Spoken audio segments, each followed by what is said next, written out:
Salam damai sejahtera saudara-saudaraku terkasih pencinta firman Tuhan. Berjumpa kembali dengan Bible Learning with Father Joseph. Saudaraku, apa kabar Anda hari ini? Saya berharap dimanapun Anda, kemanapun Anda pergi, kemanapun langkah kaki kita menuju hari ini, aktivitas kita mengalami perlindungan Tuhan. Kita aman dalam tangan Tuhan. Sebelum Anda keluar rumah, katakan, Tuhan, perlindunganku kupercayakan pada kemahakuasaan-Mu. Romo Yosef gaya banget hari ini, renungannya itu dari mobil. Saudara-saudara, ini ada kisahnya. Jadi begini, saya sedang ada di rumah duka Grand Haven Pluit. Sekarang ini jam 7.15.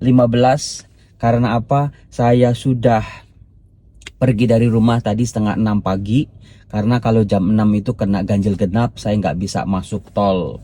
Maka dari itu saya datangnya kepagian. Tapi sambil nunggu, daripada saya nggak bisa bikin video hari ini, ya udah di dalam mobil. Saudara-saudaraku terkasih, Romo Yosef ngapain? Kok pagi-pagi udah di Grand Haven? Saudara-saudara, sejak beberapa tahun yang lalu, sekitar setahun atau 2 tahun, saya mengunjungi seorang ibu yang memang kenalan saya terkena penyakit kanker. Ibunya ibu orang baik, pendoa yang baik, tetapi terkena kanker. Sejak beberapa belakangan ini saya sering mendoakan. Sampai 3 hari yang lalu ibu ini sudah ada di ICU, sudah keadaannya sangat drop. Lalu saya doakan, 1 hari kemudian ibu ini pergi meninggalkan kita. Saudara-saudara, hidup manusia tidak ada yang tahu. Apalagi kalau orang terkena kanker. Kadang-kadang ketika kita divonis kanker, kita tuh bingung. Kita salah apa? Kita makan apa yang salah? Sebab saudara-saudara, sampai hari ini ilmu kedokteran tidak bisa atau belum bisa memastikan itu kanker itu datangnya dari mana.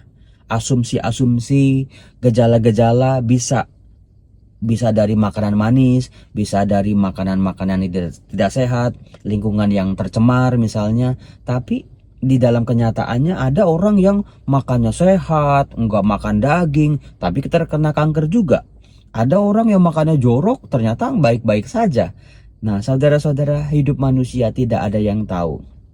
Betul-betul tinggal bagaimana kita selagi kita sehat, selagi kita kuat, selagi kita masih bisa menolong sesama, lakukanlah hal-hal yang baik selagi kita bisa. Sebab yang namanya penyakit tidak ada orang yang tahu kapan ajal menjemput kita.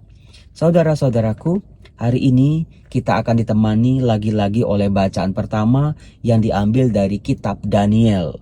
Masih sambungan dari bacaan-bacaan Injil kemarin, dan terus selama 1 minggu ini kita akan ditemani oleh Nabi Daniel.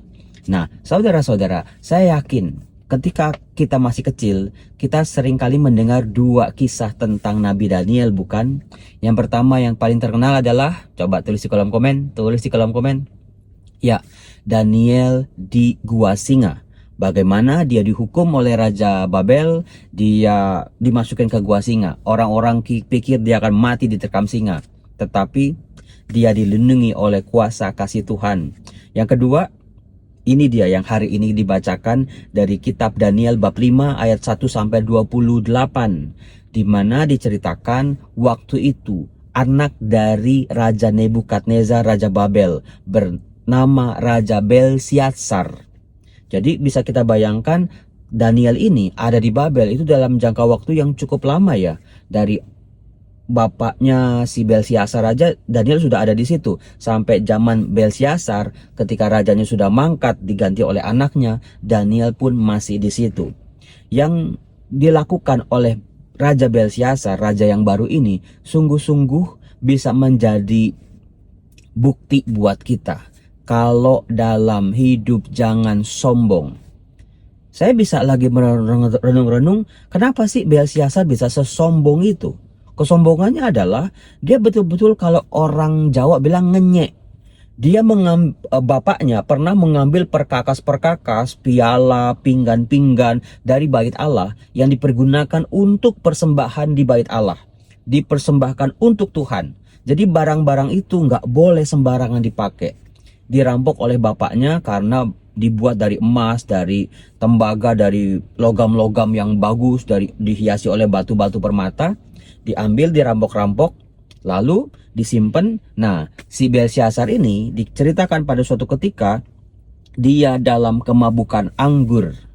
Dia minta pegawai-pegawainya, tolong ambilin perkakas-perkakas itu. Sebab apa? Dia mau berpesta bersama istrinya, gundiknya, anak-anaknya, orang-orang di istananya. Bisa sesombong itu, bayangin saudara-saudara.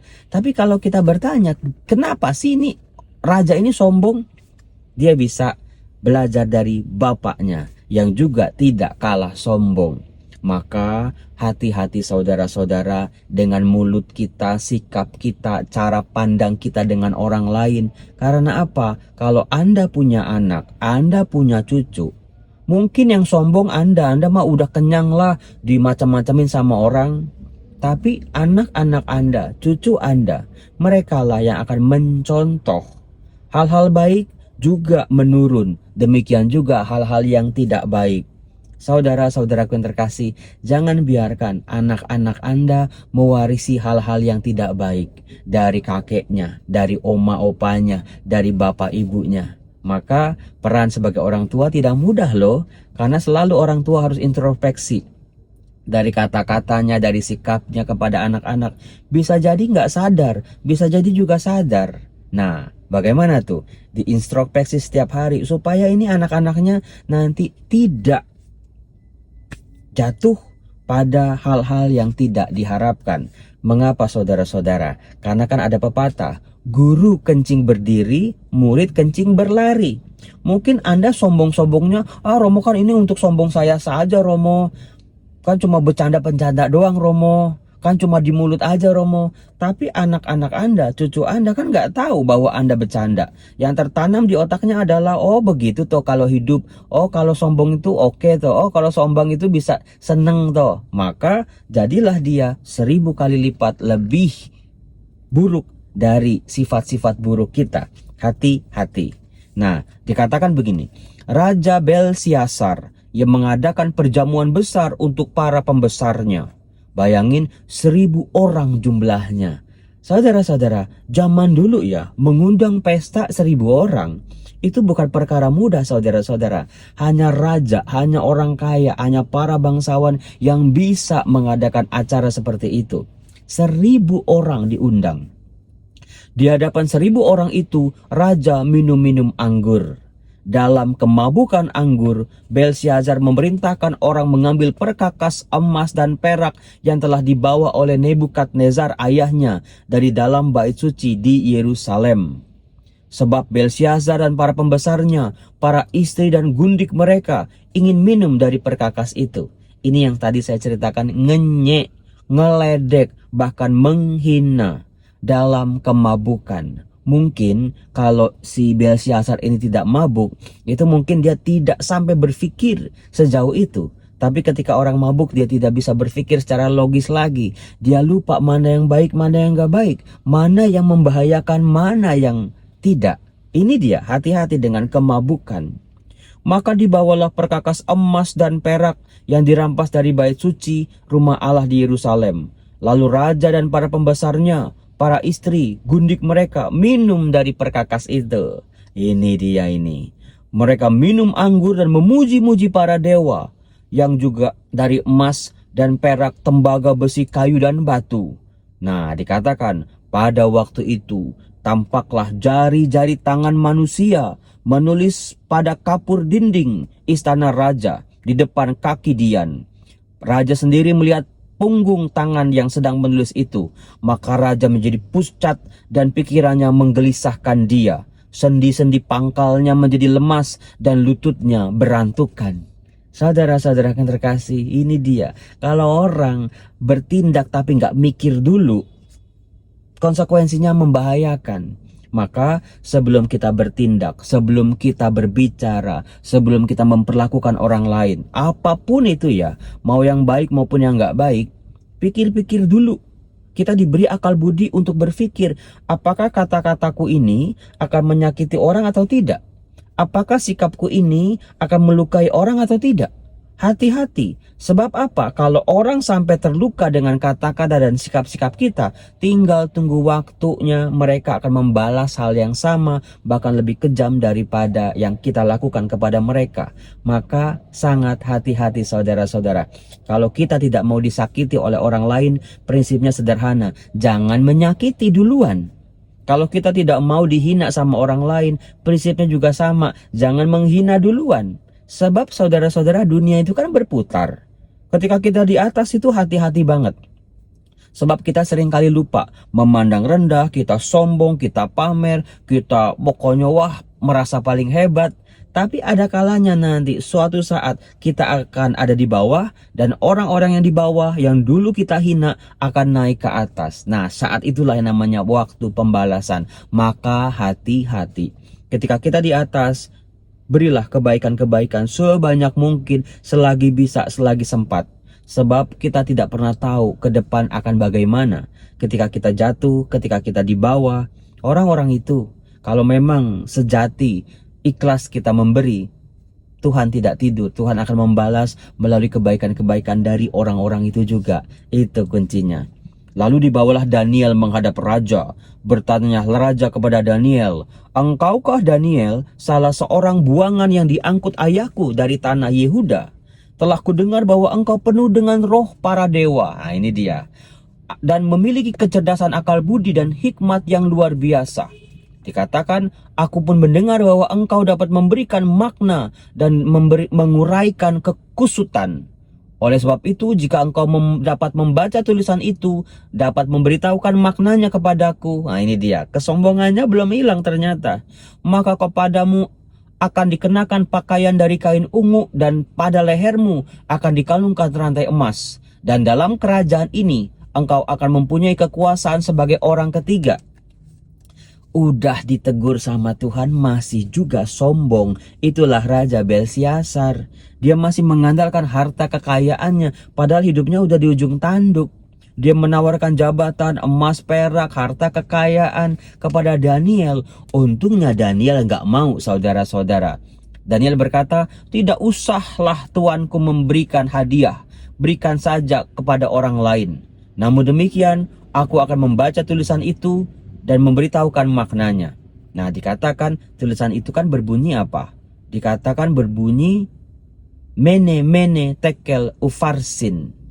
Nah, saudara-saudaraku yang terkasih, kesombongan, ada kalanya Tuhan itu mendidik kita dengan cara-cara yang tidak pernah kita pikirkan, tidak pernah kita bayangkan. Kadang-kadang kita sombong tapi kita nggak sadar. Lalu kita disadarkan oleh berbagai macam cara melalui pribadi-pribadi orang-orang di sekitar kita. Ada kalanya seorang orang tua yang sombong itu ditegur sama anaknya sendiri kok.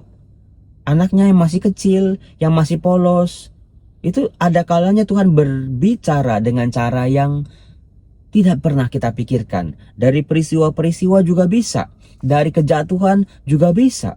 Kalau yang negur anak kita atau anak Anda mungkin oke lah. Tapi kalau ditegurnya sudah sampai dengan peristiwa-peristiwa yang menyakitkan, mungkin kita menyesal kemudian, saudara-saudara. Maka mulai dari sekarang coba jaga mulut, jaga hati, jaga pikiran. Apalagi berkaitan sama hidup orang lain. Hati-hati banget. Kita nggak mau sombong, tapi orang bisa nangkepnya sombong kok. Kita nggak mau pamer, tapi orang nangkepnya kita pamer. Gitu aja kita nggak mau. Apalagi kita sombong beneran, kita pamer beneran. Itu luka-luka mereka bisa 100 kali lipat mungkin. Nah, dikatakan Daniel dengan kuasa Allah menerjemahkan tulisan yang ada di dinding itu. Mene, Mene, Urfasin. Mene artinya, tuanku telah ditimbang dengan neraca dan didapati terlalu ringan. Nah, ini dia nih. Orang sombong merasa diri hebat, merasa diri bisa melakukan apa saja. Tapi di mata Tuhan, dalam timbangannya Tuhan, terlalu ringan kebaikan-kebaikannya. Terlalu ringan hal-hal baik dalam dirinya. Karena apa? Yang jahat-jahat lebih berat. Itu maksudnya. Jangan sampai tekel juga terjadi dalam kehidupan kita. Urvasin artinya, kerajaan Tuanku dipecah dan diberikan kepada orang Media dan Persia. Saudara-saudara, semua yang kita peroleh, semua yang sudah kita capai akan hancur, akan binasa, akan rapuh. Karena apa? Karena kesombongan. Sudah banyak cerita orang-orang di luar sana, sudah banyak dari zaman ke zaman orang-orang sombong. Mungkin hebat kelihatannya, tapi sebetulnya dalam dirinya rapuh, dalam dirinya kosong. Dia minta pengakuan, dia minta ditepokin tangan, dia diminta dihormati. Karena apa? Dia sendiri merasa, apakah aku berharga? Maka dia menuntut penghargaan itu dari orang-orang lain. Maka dia harus memamerkan prestasi-prestasinya dia.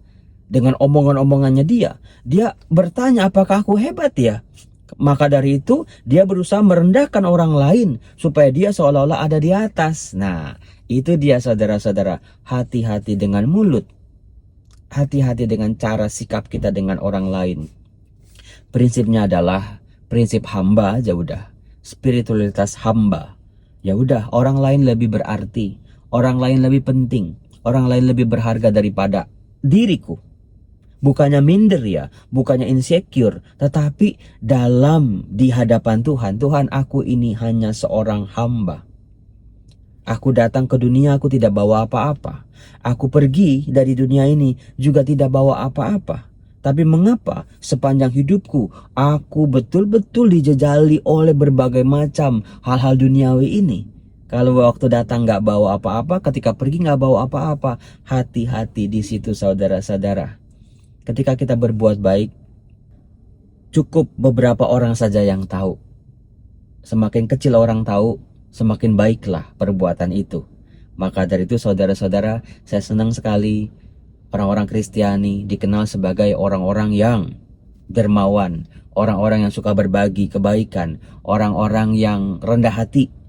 Maka saya suka geleng-geleng kalau masih ada pengikut Kristus yang sombongnya minta ampun, yang suka menghina orang, itu udah yang paling benar sendiri, yang betul-betul kayaknya nggak ada celah di hidupnya dia, maka nggak bisa dikritik. Dikritik marah, dikritik itu wah ngamuk-ngamuk.